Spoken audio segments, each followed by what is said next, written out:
What's going on, everybody? I'm your host, Ben Ballion, back with another episode of the Sports Pod. And today I have a special guest for you. He's the overnight host on WFAN. He's been working at the Fan for 18 years. Please welcome to the show, Chris McMonigle. How's it going, C-Mac? Good. How are you, Ben? Thank you for having me, man. Pretty Looking forward good. to it. Pretty good myself. So today we're going to go through Mets and Yankees offseason stuff, some New York football, some Knicks basketball, and then maybe if we have time at the end, we'll get to some playoff football. All right, let's get to it. Sounds good. DiVincenzo at three. Bang! Bang!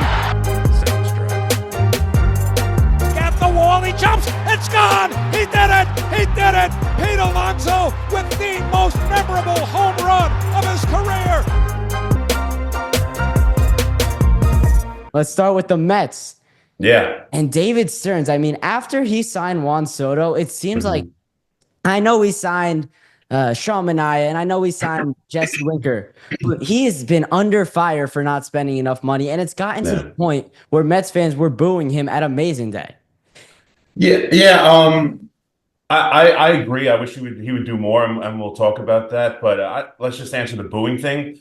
I don't know if they booed him necessarily or David Stearns. I think Met fans right now, overall, even though that, I agree with you, it's kind of gone somewhat quiet. I have concerns about the rotation. I have concerns about the bullpen. I have concerns about the middle of the lineup if they're going to compete in this National League, and particularly against the Dodgers. Because if you are going to be the big team in town, if you're going to make the move, you're going to claim you're the big brother, you're going to put the Mets on the map, it comes with win or bust type of season. And right now, it's hard to imagine this Met team competing with the Dodgers team. So I do agree with that. I don't know if they were booing him necessarily. The fans want Pete Alonso. I've been saying this for a long time. I know a lot of, people have, Pete's the guy. Pete, a year ago, I understand he had a down year, but a year ago, he was the face of the team before Lindor's MVP season. Pete was the best player. Pete was beloved by the fans. Pete was the all-star. Pete was in the home run derby. Pete was hitting 40, 50 home runs a year. The conversation was he's going to be the best player in franchise history. Like, there was a lot to Pete Alonso. And he turned down a contract. He had a down year betting on himself. And now it's almost as if they don't want him. They don't know the inner workings, the fan base, of the exact contract offers and the structures that he was open and honest with. So I think it wasn't so much he was getting booed. I think it was the idea of, hey, we're willing to move on and we'll play young kids. Like, they don't want to hear that right now. So I understand it. I think most fans, even the ones who were unhappy at Amazing Day, would tell you they're very happy with Steve Cohen and they trust David Stearns after year one. But I agree. Like, they have hard and fast rules.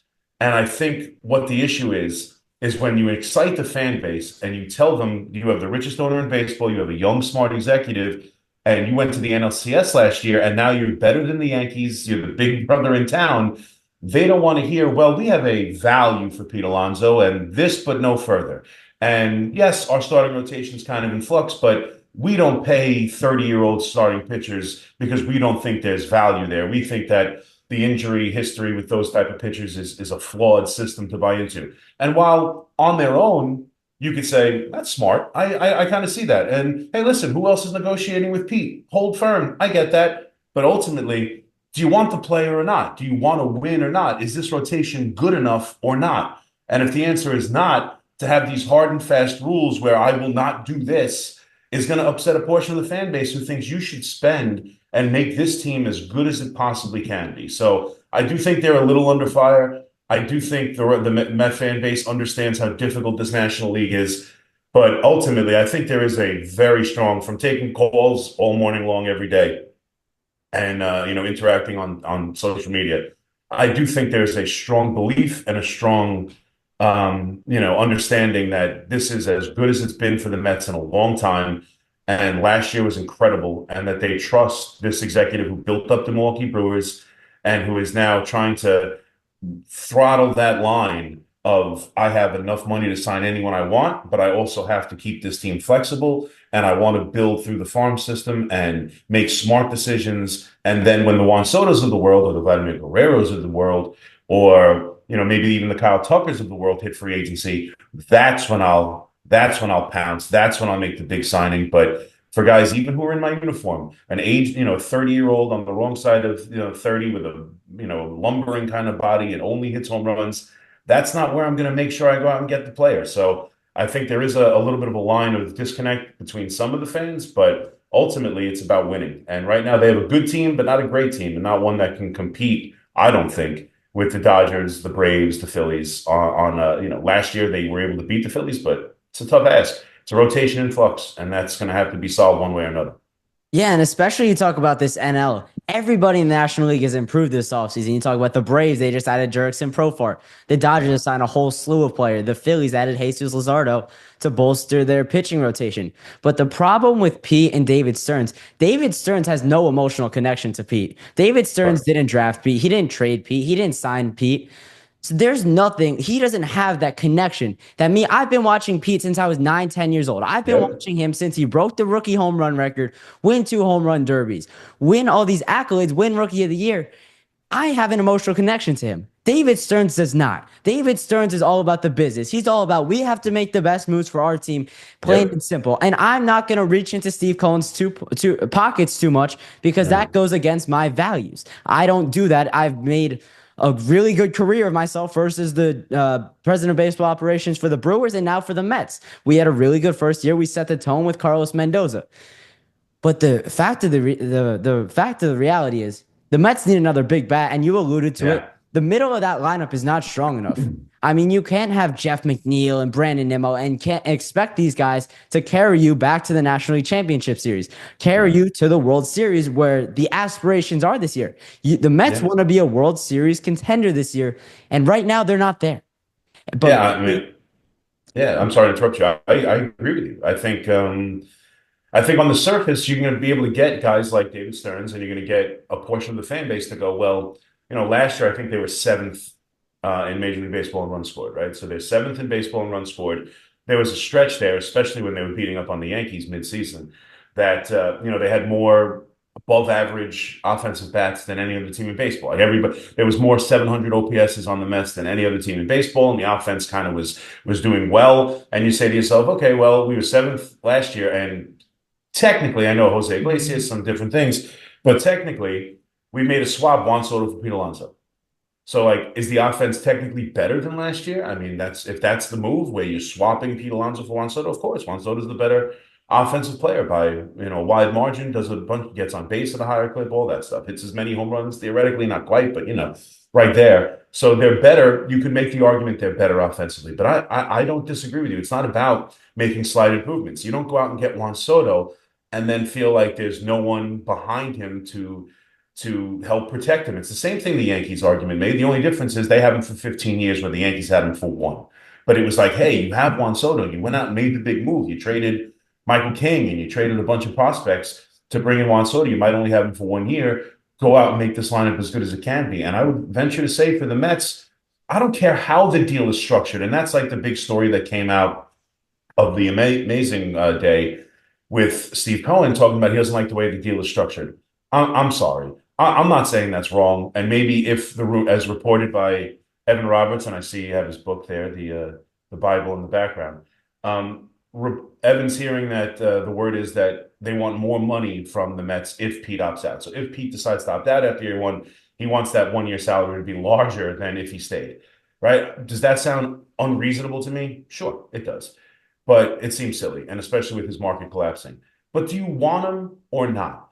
And for the Mets, a 3-year with opt-out offers, what do you care? Like, honestly, if you want Pete Alonso, what do you care if on the way out you have to give him an extra $5 million that probably won't even be, I mean, I'm not sure how the structure is, but if you're paying for a year that then he's leaving, it's not going to be on your books. Who cares if it costs you $5 million from last year's payroll? You're the richest owner in baseball. You either want him or you don't. And even if you keep him for 3 years, there's no reason at the market value, he's going to get somewhere between 20 and 25 million.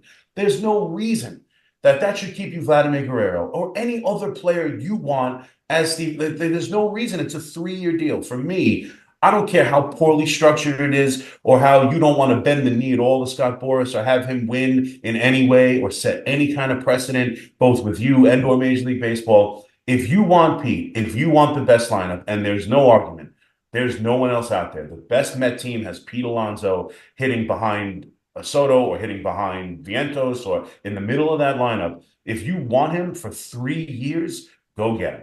So I agree. Right now, that would be a move that would make this team much, much deeper and much more likely to compete in a very difficult National League. And right now, the Mets, like you said, Steve Cohen, and he is flat out, I have value, I have belief, I know what this player is worth to me, and I will not go above and beyond. Juan Soto, I'll give sweets. Juan Soto, let the owner give him suites and wardrobes and whatever else because he's an unbelievable player. We're going to get him for 15 years.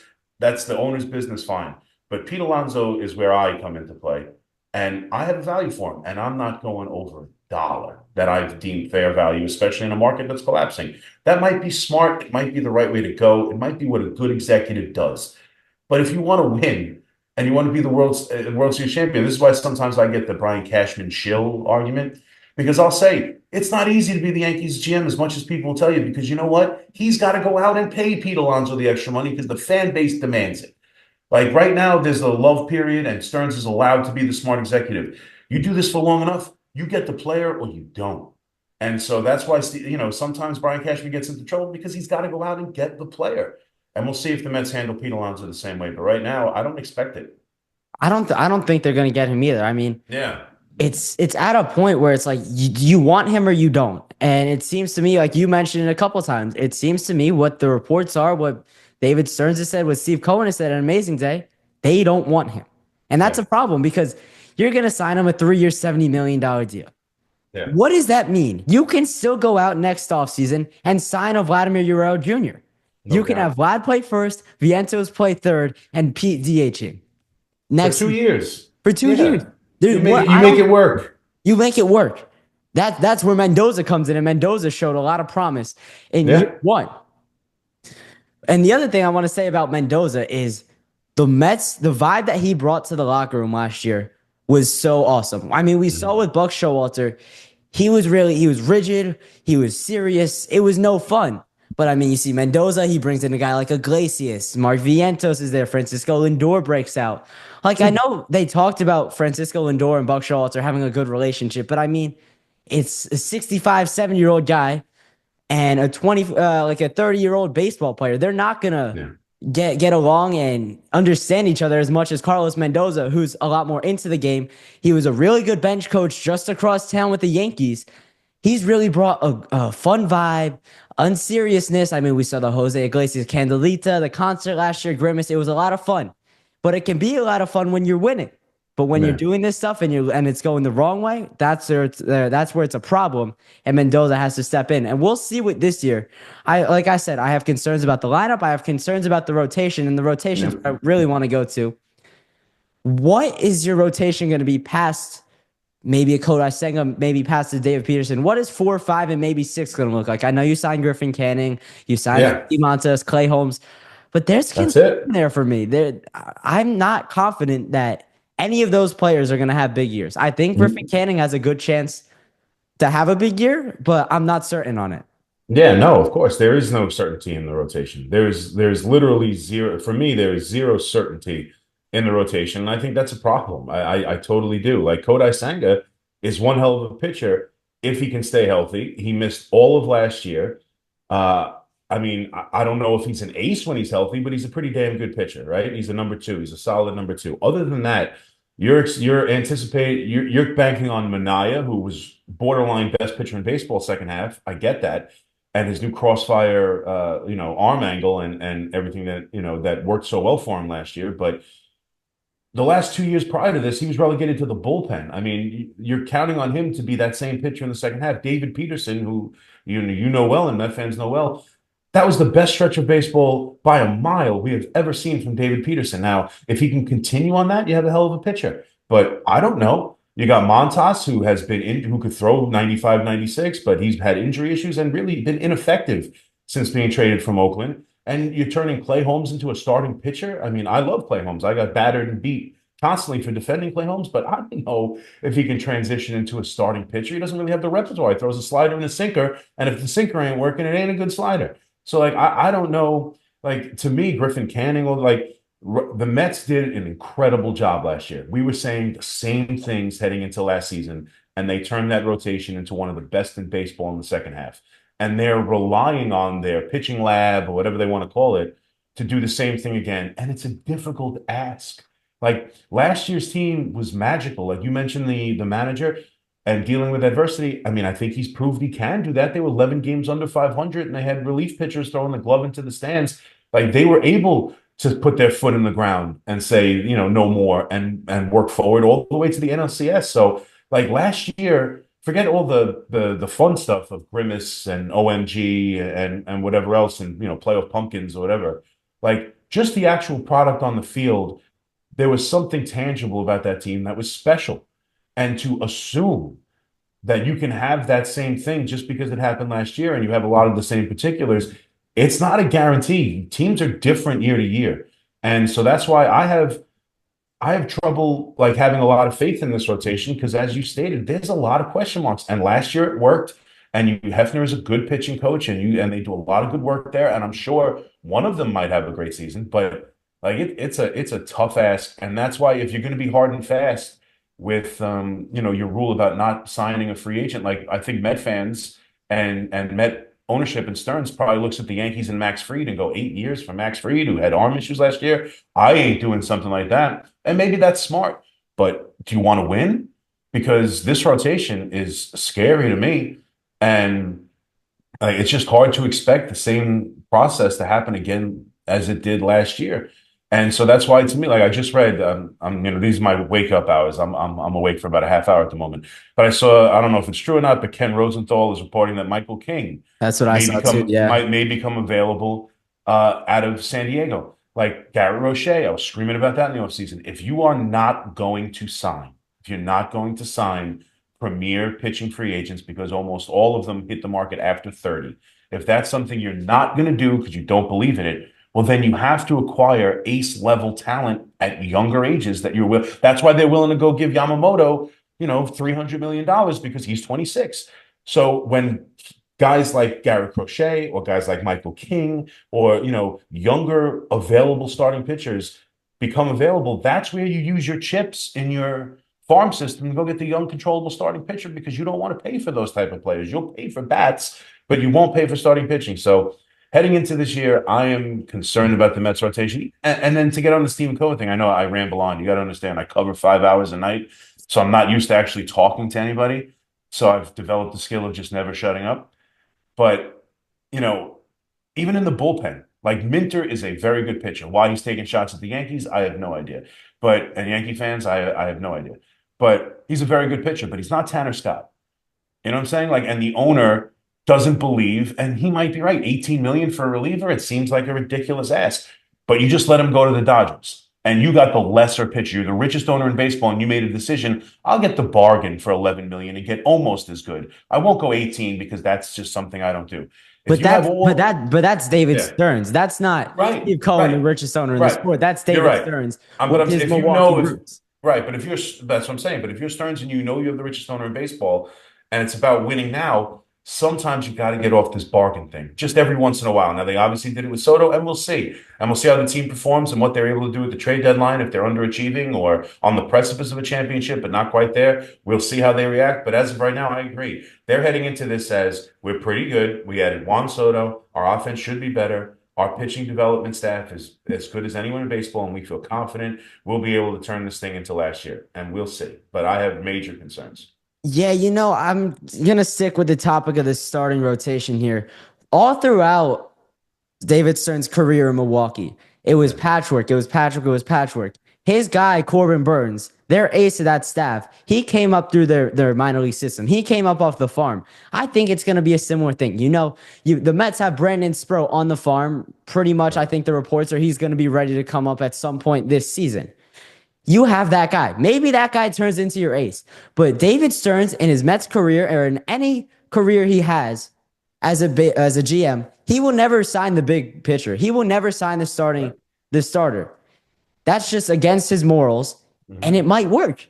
Because we saw last year, it worked with Sevy. It worked with Manaya. It worked with Jose Quintana. I know he was in the system already, but it worked with all these guys that were considered lesser and weren't viewed as high-end pitchers. Correct. No, I mean, I agree. It worked. So, I mean, they're banking on it working again. It's not easy. It's not as easy as last year was. No, it's not. It's not easy at all. But now let's get to a team that did sign a big time pitcher. You mentioned him earlier, Max Fried and the Yankees. They had a big offseason.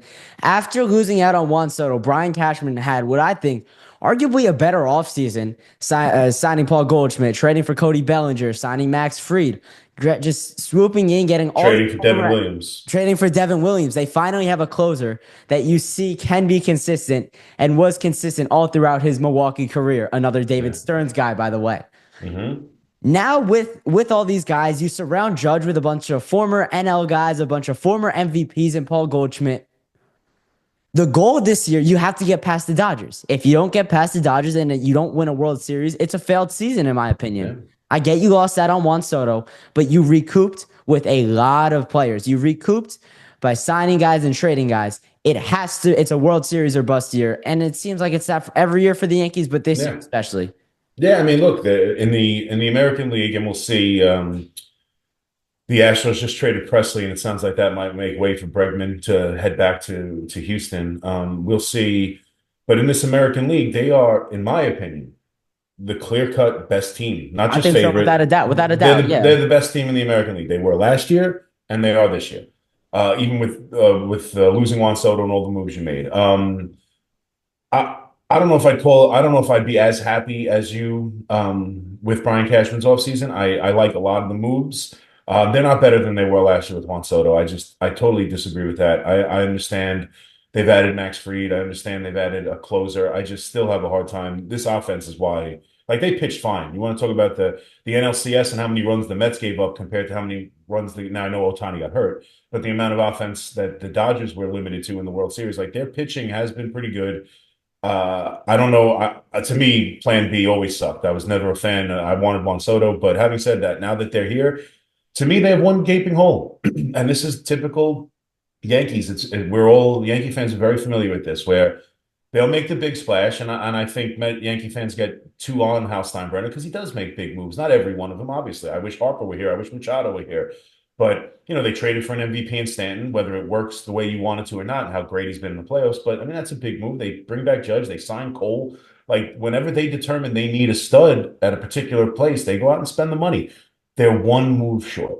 Right now, they are missing an infielder. For me, you want to look at this lineup, you're counting on a bounce-back year from Goldschmidt. You're counting on Bellinger being a little bit more like 2 years ago as opposed to last year or the several years before that. You're hoping that he can find that at Yankee Stadium, left-handed swing, all that. The offense itself, to me, right now, you're relying on DJ LeMahieu to be your starting third baseman. And as we sit here presently, they are waiting in a holding pattern to move Marcus Stroman and his money before they're willing to do everything. And so to me, I'm with you. This is a World Series of bust year, and it sounds like this is where we have a problem with Hal Steinbrenner. To get another infielder, and I don't know if anyone's asking him to go sign Alex Bregman or make a huge financial endeavor, but you got to give me somebody that I feel more confident in than starting the year with DJ LeMahieu, and they're waiting to move $10 million off their books before they'll even consider it. And so right now, as we said, overall, the pivot was as good as it could have been, other than, Tucker, other than getting Tucker, which for a brief moment we might have had hopes. And you can still go out and buy him next year. Still go out and buy him next year, which I hope they will, as well as the first baseman from Japan. It sounds like that.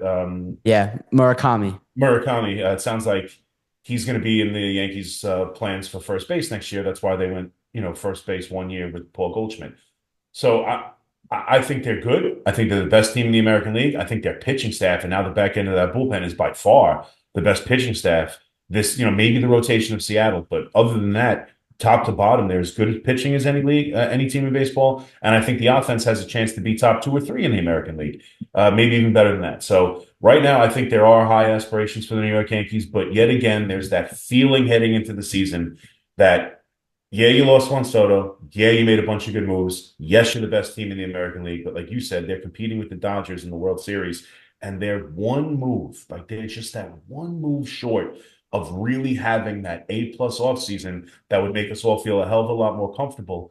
And they just don't do it. So we'll have to see how they handle this. I'm hoping that there's a way. Even Arenado, I don't like. They're not that old. The Nah. perception is the Yankees are that old. I'll take Arenado for because I want to be better. And you think about how good defensively he would make them. It's not a great move. I wouldn't be screaming from the rafters, World Series, here we come. But it's better than DJ LeMahieu. I'd be willing to do something like that. Anything. I need another infielder, but we'll see. The Yankees definitely. There's no excuse not to get back to the World Series. It's the matter of if they can compete with the and not just the Dodgers. The top 4 or 5 teams in the National League are all. To me, it's the top 5 teams in the National League and the Yankees as the best teams in baseball. And even then, I don't know where I put the Yankees on that list. Probably towards the bottom. Yeah, probably towards the bottom. I agree with Yeah. that. But you Right talk there with the Mets. That sounds right good. there with the Mets. I think Mets and Yankees. Mets, Yankees, Yeah. 3, 4, maybe 5, whatever it is. Mm-hmm. You talk about third base, and you traded for Jazz Chisholm last year. I know he's been rumored to be moving back to second base. Yeah. Would you rather have Jazz play third and then have one of the young guys, Oswald Peraza, Oswaldo Cabrera, one of those guys play second? Because in my opinion, that's a bigger fix. That's more. That'll be more productive than having DJ LeMahieu, the whatever's left, the remnants of Yeah. DJ LeMahieu at this point in his career. Yeah. I kind of like the idea, as good as Jazz was at third base, right? And Yeah, he because was he was offensively good and the defense didn't take a hit. So no. it Well, I seems like if mean, he's good enough to make this spectacular play. He's inexperienced enough where he's still prone to the easy mistake.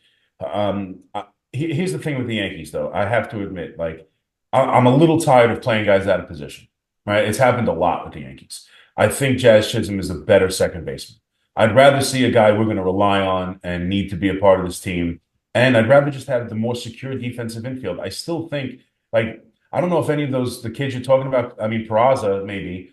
I don't, I still think DJ LeMahieu can play third base. I just don't think he can hit. And that's right the now, problem. Yeah. they've relied on pitching. They added a ground ball lefty in Freed to join the rotation.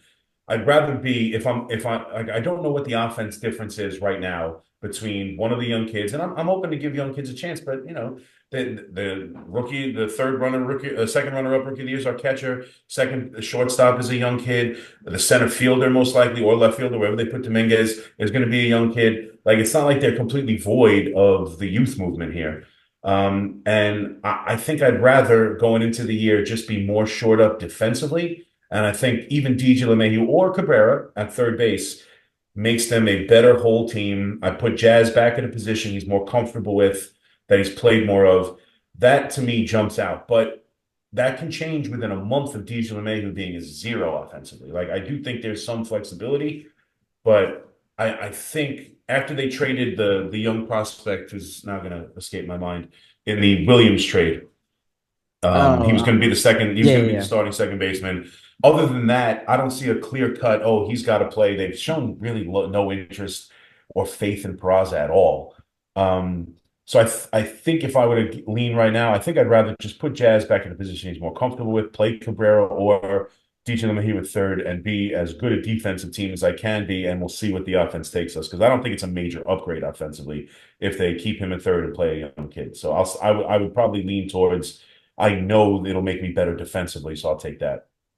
Caleb Durbin's the rest referencing there. He was going to be the starting second baseman until he was traded. Yeah, but even with Jazz at second, like when he was in Miami, he wasn't this crazy defender where he was not one of these top 5 Gold Glove candidate guys. So I don't know. In my opinion, I think he'd be better at third base.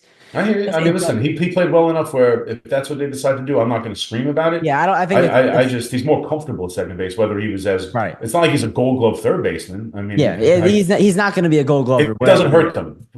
Even if you call it a slight wash, I still think I'd rather have DJ LeMahieu play third base. I think DJ LeMahieu at third is better defensively than.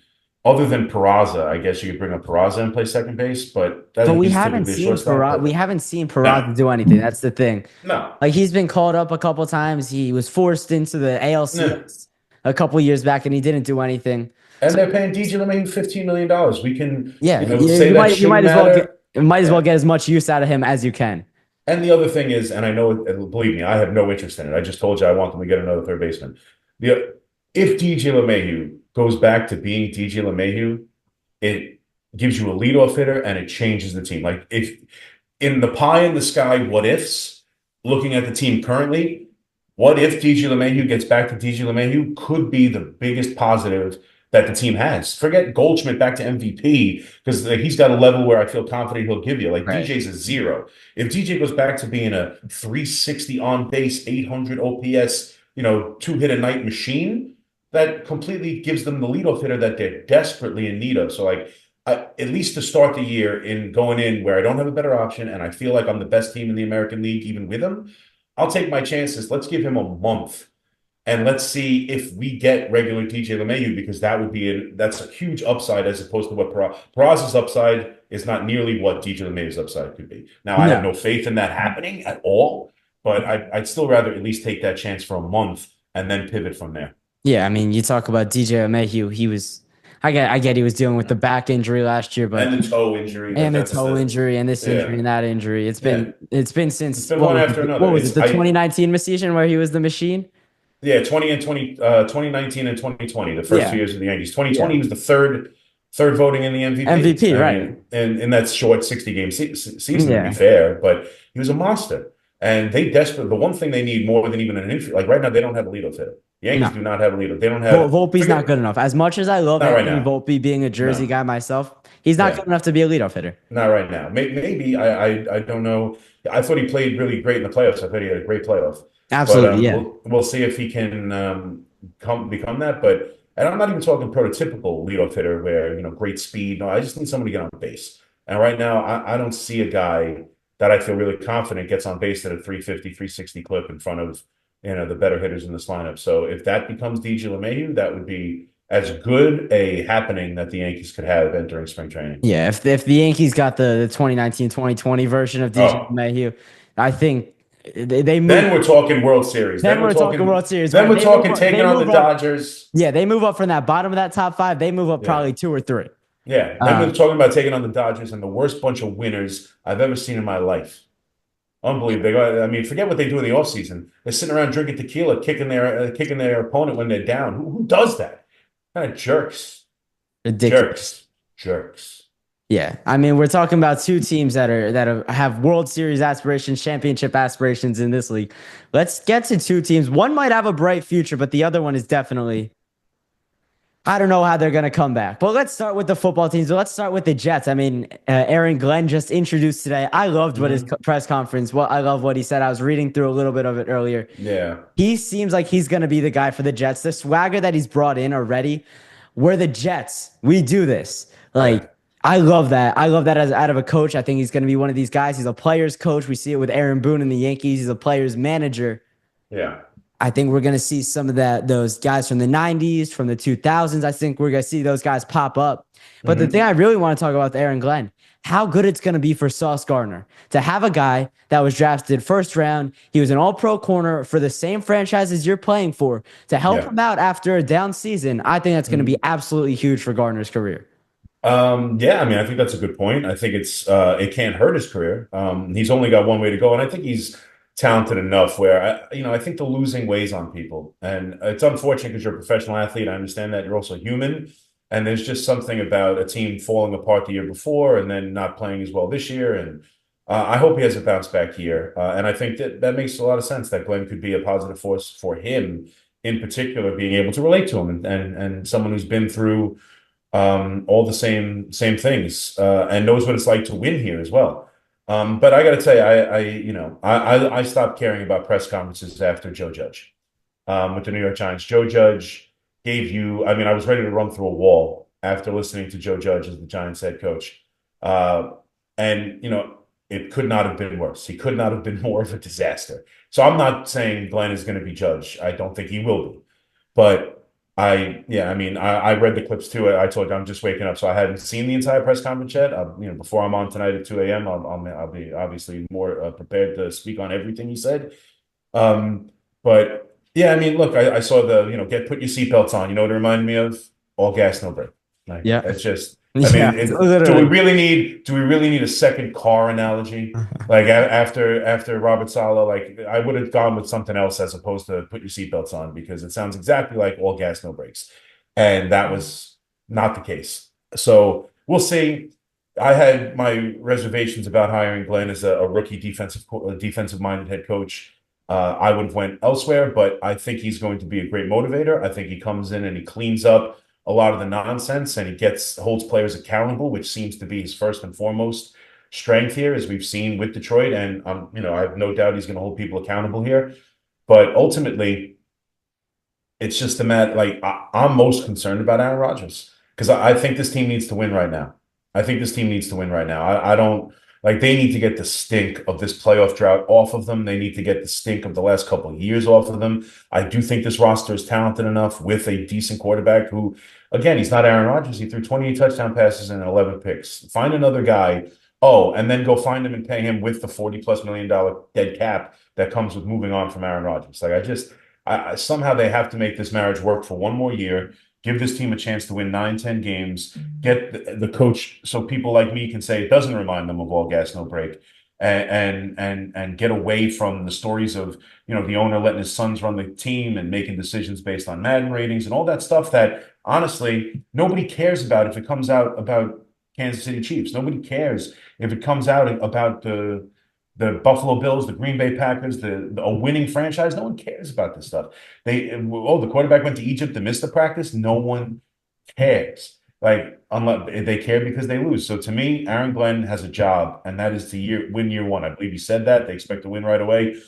I don't see how they do that without Aaron Rodgers. So to me, get Aaron Rodgers, fix the defense, bring some accountability to the team, change the mood around the clubhouse, have a year removed from his Achilles injury, and see if you can get Aaron Rodgers to play, slightly better football and go win some games. But I also I was talking about this last night, like I'm just concerned about defensive coaches in the NFL because I think you saw last night, and maybe we'll get into a little bit of the championship weekend. Like McDermott has a ceiling. And Dan Quinn to me has a ceiling. And in the NFL, these defensive head coaches, I just don't know if you get to the ultimate prize. Turn around a fledgling franchise who has a good roster who should do a lot better. Yeah, I can see Aaron Glenn doing that. But getting this team to another Super Bowl, getting this team to a championship, they better bring in the right offensive coordinator. And you know what? Here's the thing that sucks. If they get the offensive coordinator right, he'll be a head coach in a year or two, and then you're working on finding another offensive head coach. But that's the nature of the business. That's the nature of the business. Not if you hire an offensive coach, he's not going anywhere. But we'll see. I think he can do a great job. I'm looking forward to it. God knows we need the Jets or the Giants to win. I mean, they're the laughingstock. They're both in the same boat. Last night, it's the NFC Championship game. The NFC Championship game. The winner goes to the Super Bowl. And we're talking about the Giant fans and their sleeping patterns. Like, why? Because Saquon Barkley was a Giant a year ago while the Giants were still losing. But I'm watching the NFC Championship game, and I got to hear about the Giants and how frustrated we must be, or whether or not we're sleeping. The season's been over since October. I've been sleeping since before Halloween. Why are we talking about the New York Giants and their fans during the NFC Championship game? It drives me nuts, but you know why? Because they're terrible and they lose. So you can poke at them, and it doesn't matter. It's an easy win, and I hate it. Hey, you're just kicking us while we're down. I mean, yeah, so we need to get up. We need to get up, and that's hopefully at least Aaron Glenn, and I have faith he can do that. Get the Jets up. Let's go. Bring Aaron Rodgers back and get the Jets back up to respectability and go win some games next year. Yeah, I mean, just with the radio station, the fan needs a winning football team. I mean, it's all just yelling about who's gonna be the next head coach, who we're gonna draft third overall. I mean, yep. It's who's the quarterback need to be? Who's the head coach need to be? Yeah. Can the owner sell the team? All the same. I mean, they're literally in the same boat right now, and that's Giant fans need to understand that they are in the exact same boat as the New York Jets. No different. I know they have 4 Super Bowls and the Jets only have 1. And me and you have been alive for Eli Manning, and it's men walked on the moon more recently than the Jets won a Super Bowl. But ultimately, in the last 10 years, they are in the same boat. And they both suck at that. At what they're. Yes, I mean, that boat is taking on water. Yeah, we both were. So you talk about Aaron Rodgers. You want him back? Yes. I think I can't get along with it. Ever since he forced his way out of Green Bay, and ever since he forced his way to New York, he's been in the media. He's been in the headlines. He's taking trips to Egypt. He's going in the darkness retreat. I mean, it doesn't end with Aaron Rodgers. I think you start fresh with Aaron Glenn. You start fresh with Aaron Muji. You got to start fresh with a head coach. Just a full reset, clear the house. I want to get away from Aaron Rodgers. I want to get away from Devontae Adams. I want to get everything out of that era of New York Jets football off of me. I want to get it all out of the system, out of the franchise, because it didn't work. And it didn't work for 2 years. Last year, I get it. He was hurt. That doesn't matter. He's getting older. But this year, he played all 17 games, and he wasn't good enough. Him and Devontae Adams weren't on the same page. Sauce Gardner had the worst season of his career. You had the whole Hassan Reddick situation that unfolded that was absolutely terrible for the Jets. Right. It didn't end. The list goes on and on and on about what went wrong for the Jets this year. So for me, I just want to clear the house, start fresh, and maybe you get lucky. Maybe you hit on a draft pick, and then you end up like next year's Commanders. Maybe that happens. It probably doesn't, but at least there's the chance. No, you're gonna at 7? I don't know if you're gonna be able to do that at 7 in this draft class. I think the second round quarterbacks might be better than the first. Like I think Jackson Dart has a better chance, has the chance to be better than both Pedro Sanders and Cam Ward. Maybe, and that's if they get to the second draft. If you think that, maybe there's other people who think that, and quarterbacks don't wait till the second. You're gonna wait around. Like honestly, I've said this about the Giants. If Brian Dable agrees with you and thinks Jackson Dart is the best quarterback in this draft him third. I don't care. I'm not risking it. So I don't know if they get that guy, but then you got this young roster. Like what? How long before you have to win? Like, because I hear what you're saying on some level, and he's a headache and everything that goes with it. But like the Hassan Reddick situation isn't his fault. And by the end of the season, I'm not saying that's his fault. No, I know, but I'm just saying. All right, so now you've got young talented players, right? What are you going to do with them if you rebuild here? Like, what are you going to do? You're going to rebuild, and then in 2 years, you have to say you're going to pay Sauce Gardner while you're rebuilding. You're going to pay, Quinnen Williams. He's going to be on the wrong side of 30 by the time you're ready to win. Like, this is Breece Hall is going to be on. You're going to give a running back a second contract in after you've been losing. Like, I think the time is now with this roster. I think they placed together a roster that can actually win. Maybe not the Super Bowl anymore. I had aspirations for Super Bowl and AFC Championship game.Maybe I'm off that, but I look around this playoffs. They can't compete with the Chargers. They can't compete with the Texans. They can't compete with the Broncos. They could be a playoff team this year, and I think that would do a lot more good. And yeah, where do they go from there? I don't know, but it gets the stink off this organization, and maybe things could start to turn around. Maybe you bring in other players. Maybe like it's not the albatross or the dregs of the NFL anymore. And I don't think they're currently in a roster spot where rebuilding makes a lot of sense to me. Because if you and I don't want to bring in another head coach that has these aspirations, he's going to turn around and give him a chance not to win. Like you want to start Aaron Glenn with his first, break it all down and win 5 games in his first year, and then the questions of his second year immediately start. I'd rather have him, Aaron Rodgers, bring him in. If they win, great. He gets off to a good start, and then he's got equity moving forward with a rebuilding situation. Or even if it fails, like you just said, it was Aaron Rodgers' fault. We tried it one more time with Aaron Rodgers. It was a folly to think we could do it, but now we're starting over. Like, I don't think there's a way for him to lose. I want to try and win, get off on a good foot with this guy, give him some equity inside the fan base, inside the team, belief that he can win if the roster is good enough to win with. Like, because that was the question with how many years with Salah? He's got no quarterback. Maybe if he had a roster and a quarterback, he could actually win. I don't want to have the same questions with Glenn while I give him no quarterback.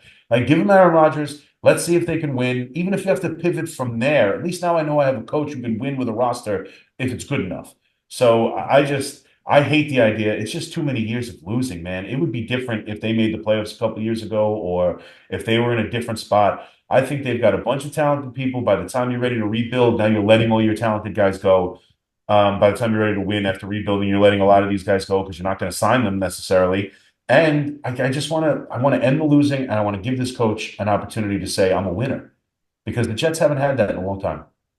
Yeah, they haven't had that. And maybe the guy, I'm more of just saying move away from Aaron Rodgers by any means necessary. Maybe it's signing a Kirk Cousins. I know he's on the older side. Maybe it's trading for a J.J. McCarthy if he becomes available. Maybe it's signing or trading for one of these guys that's already in the league, that already has some NFL experience. But my problem is it just hasn't ended with Rodgers. It's been a nightmare that the Jets have to wake up from and the Jets have to break out of. And Aaron Rodgers isn't the answer to that. I hear you. We disagree. I still think he could play winning football better than Kirk Cousins, better than J.J. McCarthy. You want to trade for J.J. McCarthy and give this defensive rookie head coach the responsibility of making J.J. McCarthy successful off a knee injury? and where everybody thinks he's, pretty good, and then all of a sudden Aaron Glenn couldn't make it work, and now year one we're like, oh, here's another losing head coach, because that's the reality of where we'll be. Like, you might not like it, you might think it's unfair. That's where we will be. I want to get off to a good start with the head coach, but I hear what you're saying. He's definitely a headache, and he never shuts up. Whether it's Jimmy Kimmel and the Epstein list, or whether it's like the never-ending talk about vaccinations and vaccine statuses and everything else that goes with it, vice president and all of that. I get it. But ultimately, to me, it's about I trust this head coach to wrangle in that. Like, that's what I think his skill is. So see if I could, kind of quiet that, or at least not have it impact the team, and give the best football player I can to him. And I don't think you can make an argument that the best football player they can hand to him at the quarterback position this year is Aaron Rodgers. I think he could be the best football player at this position, but again, like DJ LeMahieu, he's got more upside, but there's also he threw 28 DJ LeMahieu hit under 200. He threw 28 touchdown passes. Right. Like, it's not like he was awful, not good enough to go win. And then the team fell apart when they fired the head coach. Yeah. Like, it was terrible. A bad situation all the way around. It was a terrible situation all around. He didn't help it. I totally agree. But I think I'm willing to see it one more year. That's what I would do. But I hear your point. I do. I think it's do you want to give the head coach the best player, or do you want to give the head coach the headache? I agree. You could make the argument either way. Yeah, I think you can make the argument either way. And then let's get to a team now that they need a quarterback, because the GM is drafting for his job and the head coach is coaching for his job. The New York Giants were so awful this year. And I'm going to be frank with you.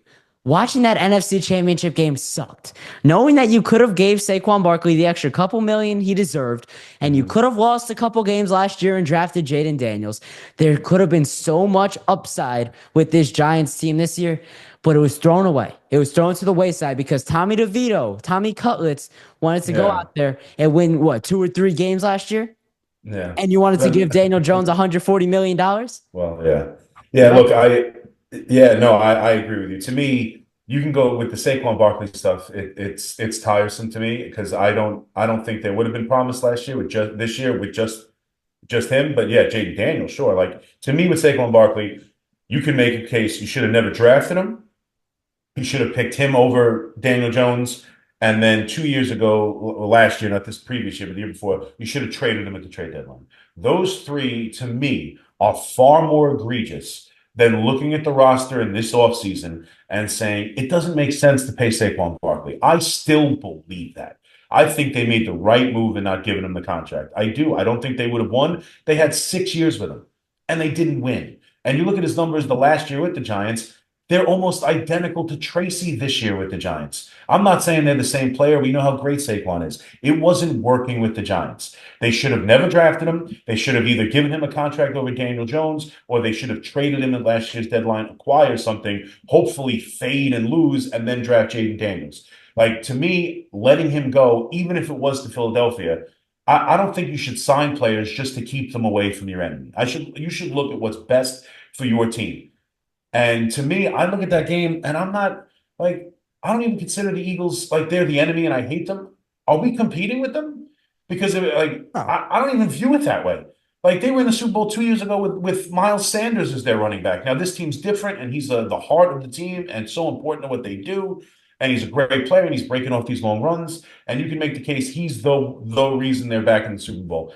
But like, I don't get hung up on it, because he would have not done this with the Giants. And quite honestly, I was talking about this on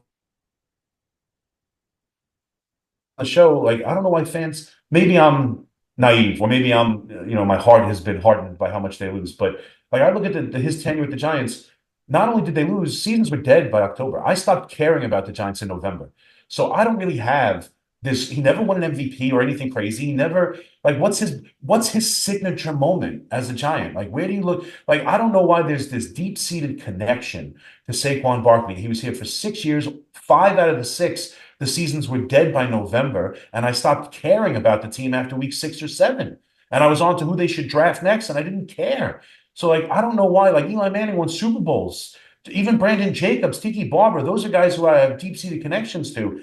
I don't feel that way about Saquon Barkley as a Giant fan. I wish him well. He's a great player. And the Giants failed him. I totally feel that way. He could have been this with the Giants. They were too inept to make it happen. And that wasn't changing after 1 year. So I don't look at these games and get, oh my God, I'm sick to my stomach. He could have been a Giant. Could have been a Giant. They'd have 5 or 6 wins instead of the 3, and they'd be in a worse place now than they would have been anyway. Like, so I don't get hung up on it. I get more, to me, it's more devastating. I'm glad they won the game because I got to tell you, if Jaden Daniels was able to take the franchise that was right next to the Giants in the crap of the NFL for years, like you look through Daniel Jones's history, he's able to beat one team consistently and one team only, the Washington Redskins football team Commanders. That's it. Everyone else he loses to. So the idea that that team with one draft pick in one season was going to get ready to go to the Super Bowl would have driven me more crazy than watching the Eagles go back for the 3rd time in 6 years. Like it doesn't bother me as much as it bothers a lot of other Giant fans. I don't know if it's me being a Met, Nick, and Giant fan.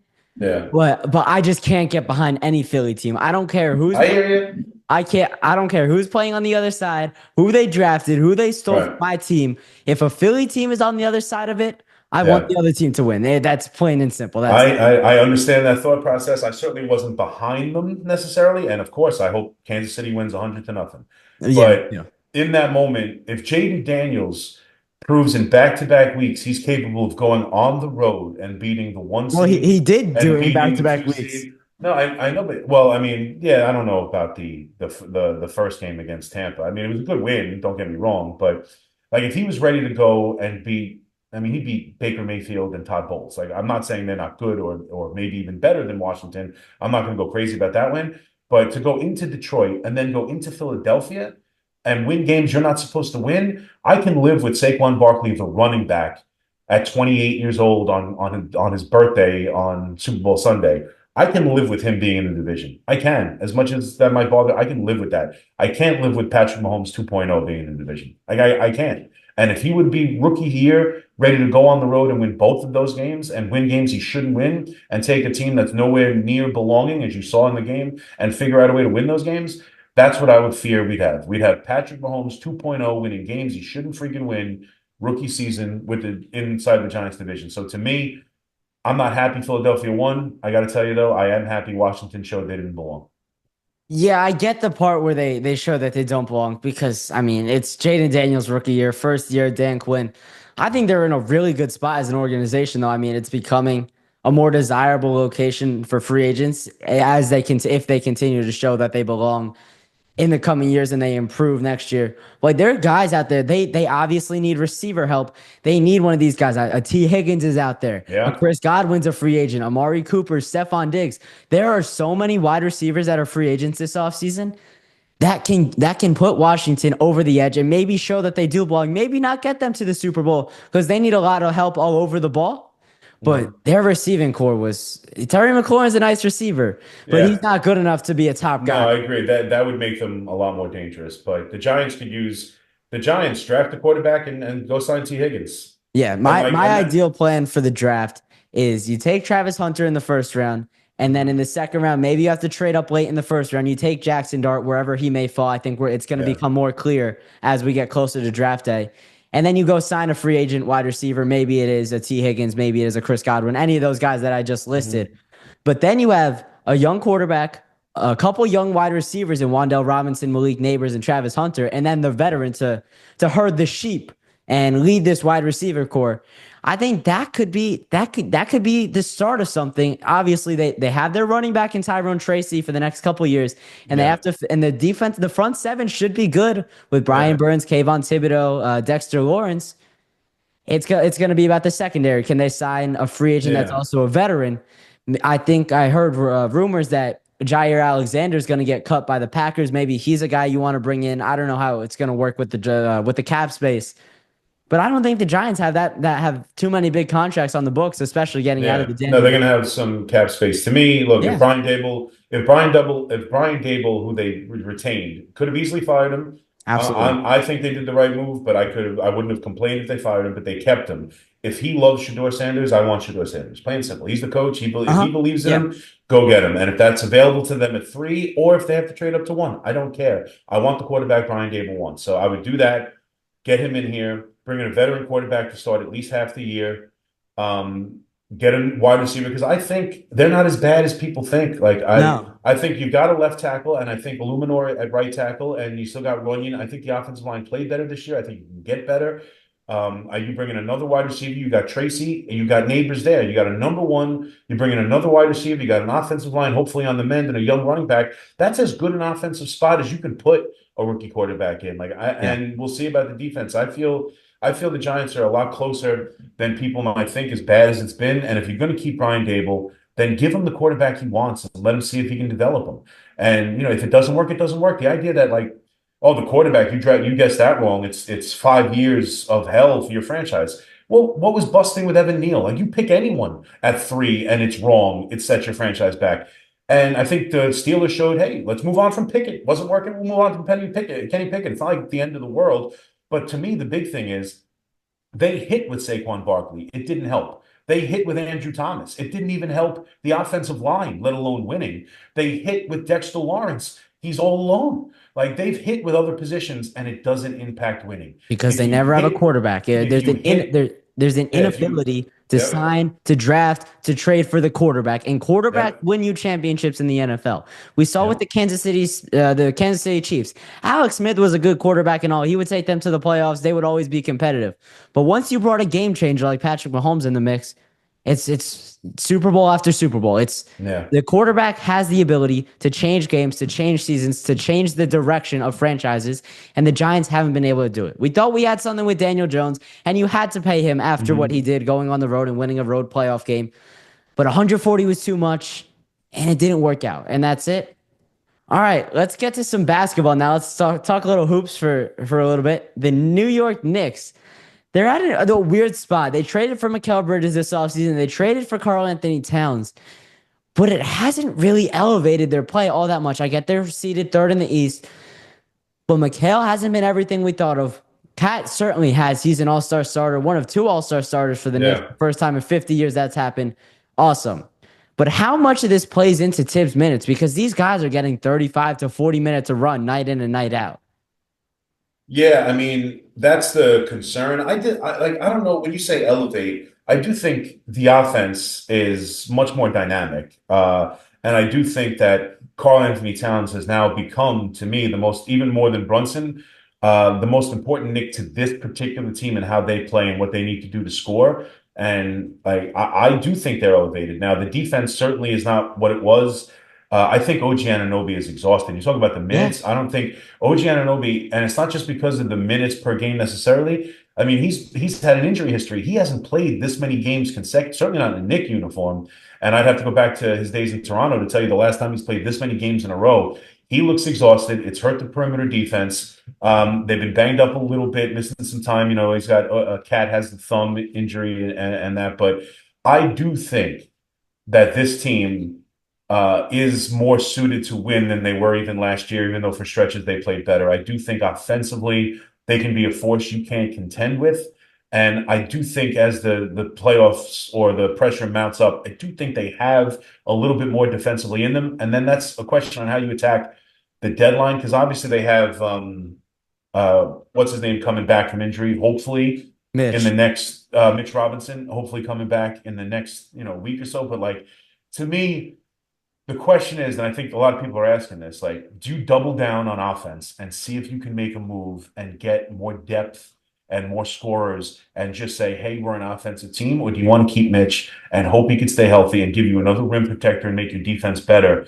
I don't know. I think you might want to lean into your strength and just say, hey, if I can get another piece here, if I can get another guard that I can feel, can shoot, can score, can help me get into this rotation and limit the minutes down the stretch. Does that make the team better, or do I want the rim protector and help the defense, which is my weakness? I don't know, but I mean, you got a guy like Josh Hart that glue another triple double the other night against the Kings. Amazing. You've got some pieces here that I do think, Karl Anthony Towns has been able to rebound. It comes and goes, and we haven't seen it consistent.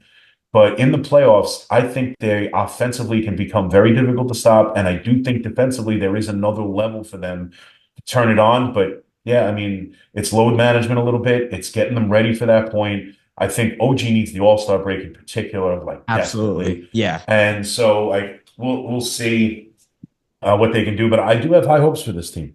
I have high hopes as well. And I mean, you talk about OG.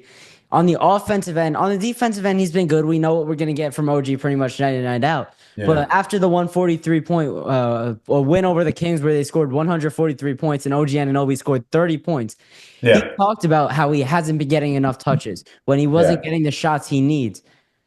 That's a little bit of a problem to me. It's a problem with the chemistry. I mean, Mikal Bridges, he's been on these stretches where it's been brutal. He's so inconsistent and giving up what 5, 6, 7 first-round picks to get him. It's too much for what we've seen out of him so far. No doubt, he's been underachieving and underwhelming. He needs to get his offensive game more consistent. I do think the OG Anunoby thing. I think Karl Anthony Towns has a lot to do with him getting his open shots, the ability to space the floor. And while he was out for a little bit, it became inconsistent for OG. And to be fair, like to start the year, when he had his legs, the three-point shooting was better. His three-point shooting has kind of come down a little bit because of his tired. I don't know if it's necessarily he's not getting enough shots. I mean, he might feel that way. I think you can get him more. And we saw at the beginning of the year, he was able to create his own shot a little bit more than we thought he could prior to the season. So I definitely want him more involved in the offense than he's been, no doubt. I think Karl Anthony Towns is the key to that. But I don't know if it's the amount of, like, there's a lot, like you want to get Mikal Bridges involved. Obviously, you want to get Brunson involved. Karl Anthony Towns is the most important offensive player.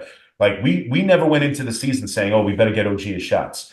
Like, that doesn't have to be for the Knicks to play their best game. It does maybe to get the best out of OG Anunoby offensively. But to me, I just think he needs his legs, hit the threes when they're open, and get better defensively on the perimeter. Like him and Mikal Bridges, that's like part of their strengths and part of their game. And we have not seen it this year the way we've seen it prior. Their shots haven't fallen. Their defense hasn't been as good as of late. And those are the kind of things that need to change. And I do think the minutes have a lot to do with it. So hopefully, that can kind of, figure itself out as they get ready for the playoff push. But I still do think with Karl Anthony Towns, as you said, when's the last time? You have to go back to 1975 and Earl the Pearl and Walt Clyde Frazier for the last time the Knicks had 2 starters in an all-star game. Like this goes back to Patrick Ewing never having that second player. So the idea that finally this team has that second superstar, that this team has 2 of the 5 best players, I know the position or whatever, but 2 of the 5 arguably best players in the Eastern Conference reside with the New York Knicks. I still feel like I'm more hopeful that this team is going to be able to beat the Bostons, beat the Clevelands, and get back to an NBA Finals more than they were last year. Even though some of the things we fell in love with in the hard-nosed basketball has kind of gone away, I do think this team can win, scoring 120, 130 points and being better defensively than they are currently, or at least more consistent defensively. I think the consistency is the key. And the hope is that they go into the All-Star break, they stay afloat right now. I mean, the Eastern Conference standing, it's really tight right now. It's about 3.5 games separating from the Celtics and then 3.5 games ahead of the Bucks or the Magic right behind them. The hope is you stay right where you are going into the break, and then you come out and it's just a full sprint to the finish line and all the way through the playoffs. All right, that's going to do it for this episode. Huge thank you to C-Mac for coming on. All his socials will be linked in the description below. If you enjoyed, please consider leaving a comment, subscribing, following, liking, doing all this stuff. Share it with a friend. Make sure you go check out all my socials, also linked in the description below. And make sure you keep it locked with the Sports Pod. Thank you, Ben.